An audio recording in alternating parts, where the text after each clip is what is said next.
This is Colin McCracken. I'm here with Gavin Williams, Director of Sleepworking, which we saw earlier today at Grimmfest 2013.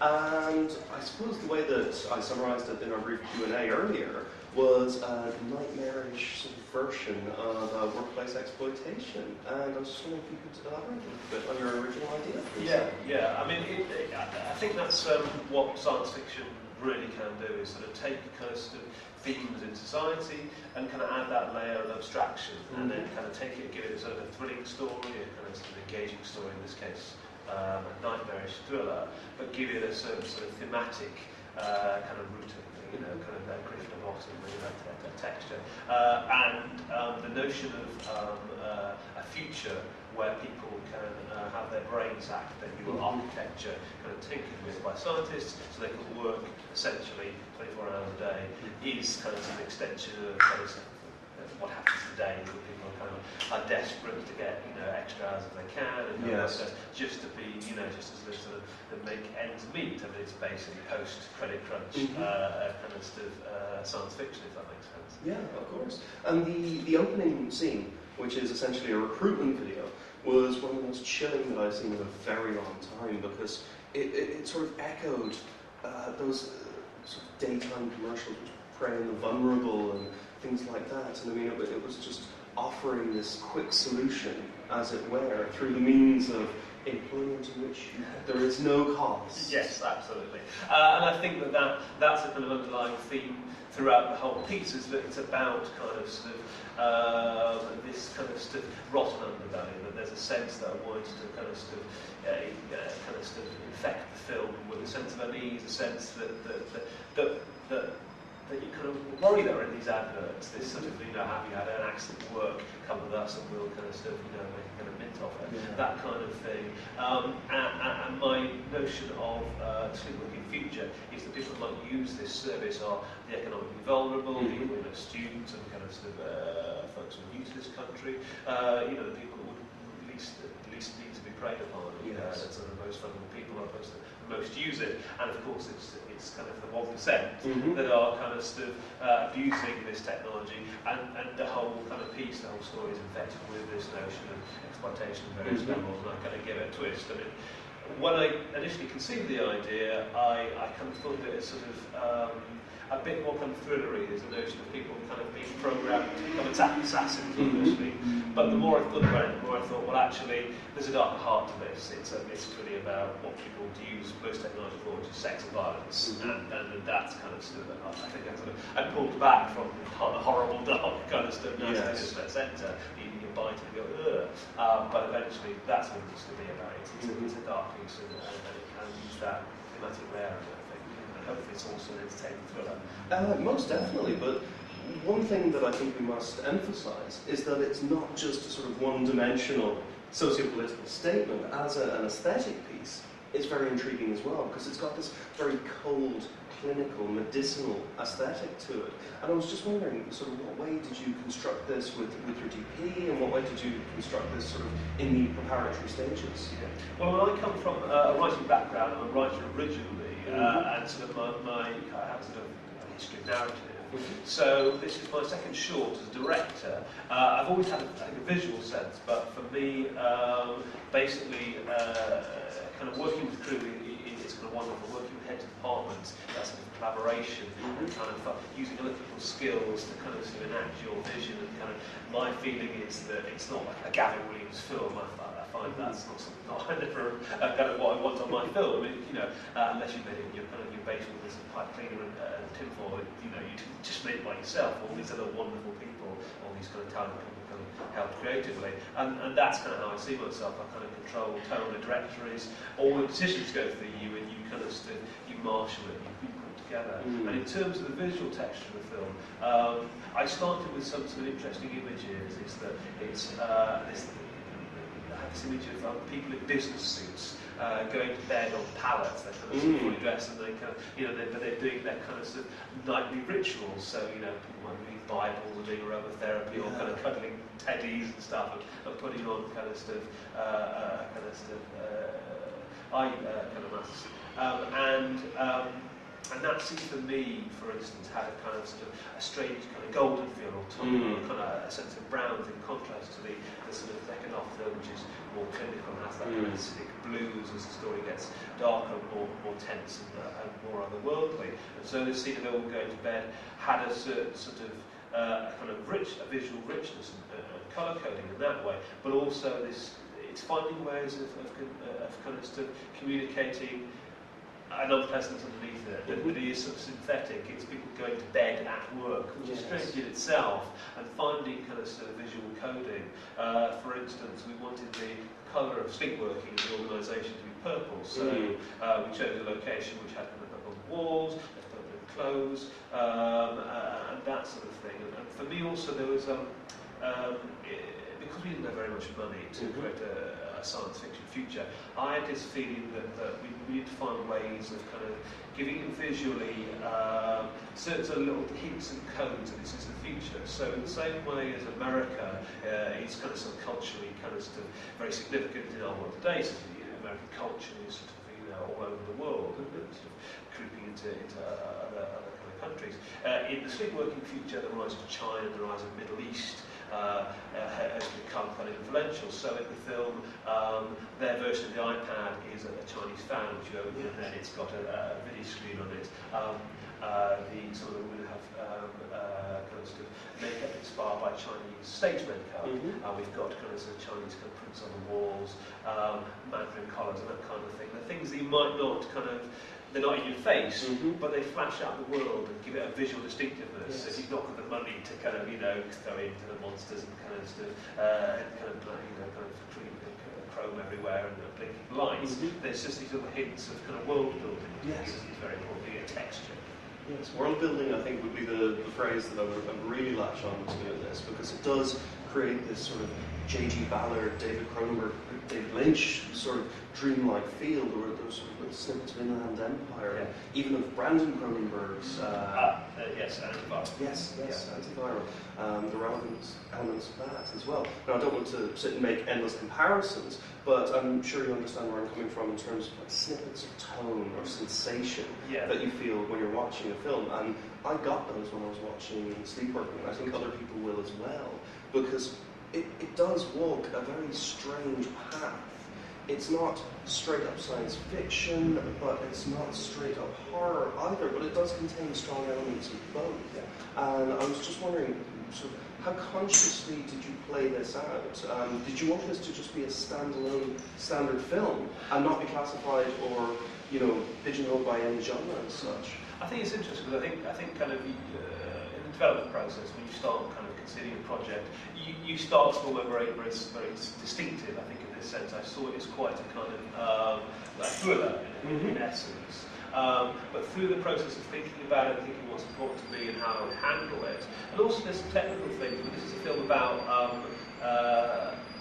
people doing things while they're asleep. Our protagonist, he's kind of can't remember some of their actions. Now, technically, if you wanted to depict that, you have to leave her point of view. Yes. I can see they're doing kind of sleepwalking acting, which can be a bit cheesy. But my solution for that was to show someone whose sense of dreams and reality are interpenetrating with her. Her sense of kind of reality is fraying. So there are dream sequences, a sense of a waking nightmare. And I think from that, you get that sort of sense of horror, which you kind of affects the sort of science fiction world. And it isn't.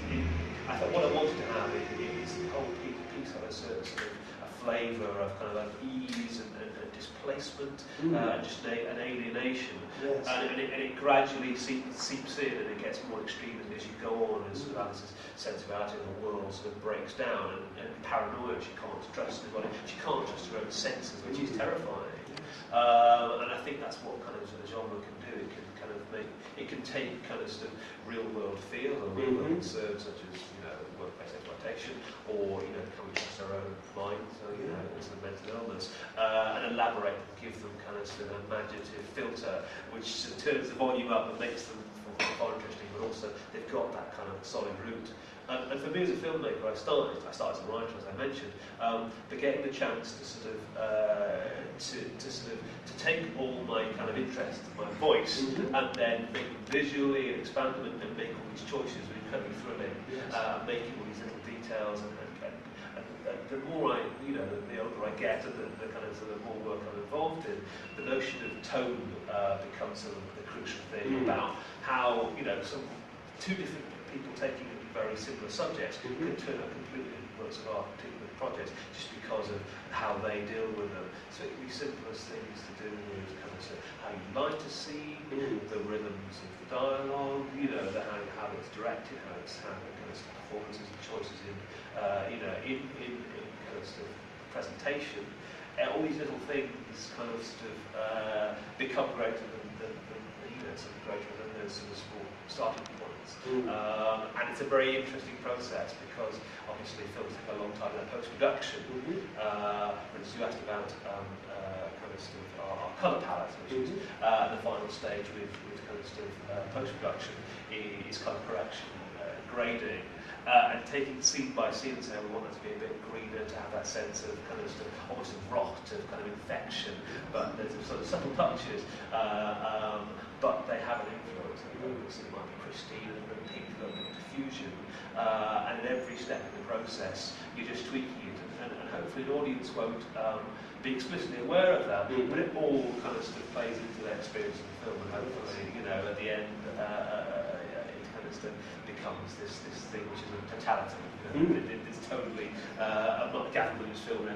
Whether I like it or they don't like it, they'll see it and go, oh well, this is a man who kind of who's done what he wanted. I think that the nightmarish elements of the latter half of the piece, without going into too much narrative detail, I think are preceded wonderfully with the cold and clinical nature in which the characters interact. Yes. And there's an almost confrontational subtext to the way in which people communicate with each other, apart from two central characters, which we won't go into too much. But I was just wondering if this was to echo anything in regards to the way that we treat each other, the way that we interact with each other.